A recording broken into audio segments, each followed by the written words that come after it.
The Story of the Dragon and the Swan, a story told through piano and prose by Christian Roovers, narrated by Caitlin and Christian Roovers.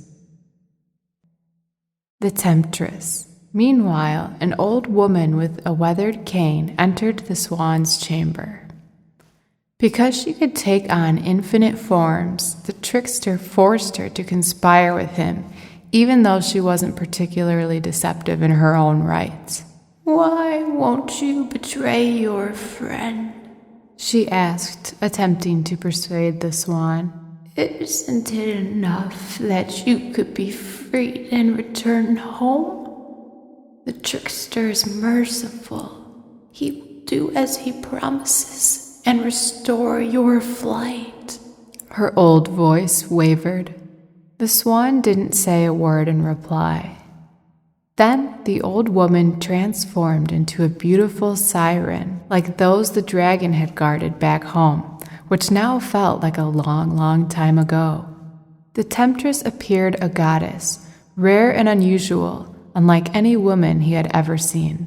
She said in a sultry voice, Why won't you betray your friend?"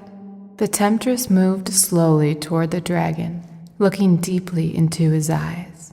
"Isn't it enough that you could be freed and return home?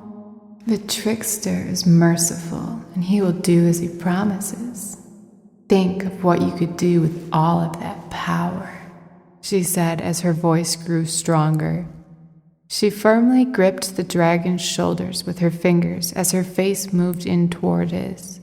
Slowly, she leaned back. Streams of condensation left the dragon's nostrils as he placed the trickster's ring on one of his claws. While pacing back and forth, the dragon muttered to himself, "Apace ad esse, apace ad esse, apace ad esse." He had been thinking of the inscription on the table in the woods. The left side of the Temptress's mouth formed a gentle smile, and her eyes widened as she proclaimed, "Non valet consequentia." If you had read the inscription on the other side of the table, you would know the completion of the enchantment. "Apace ad esse non valet consequentia." Hastily, the Temptress transformed once more. This time, she appeared like a magnificent angel, plated with protective armor and a shield. She blasted a hole in the trickster's wall with unearthly magic, and said to the dragon and the swan, "Hurry, before he returns!" Moved by the two creatures, she unclasped her necklace, which held on it a silver amulet containing the Elixir Conjunctio Oppositorum, a reddish-orange cloudy liquid.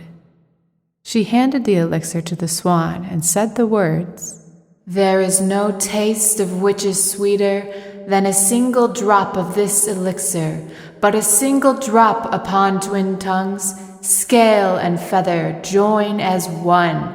Beware!" She leaned in closely between their gathered faces and whispered, "You need to run!" A powerful potion. The dragon and the swan barreled as quickly as they could to escape, but the trickster noticed what had happened and was gaining on them. The swan clutched the necklace tightly in her wing.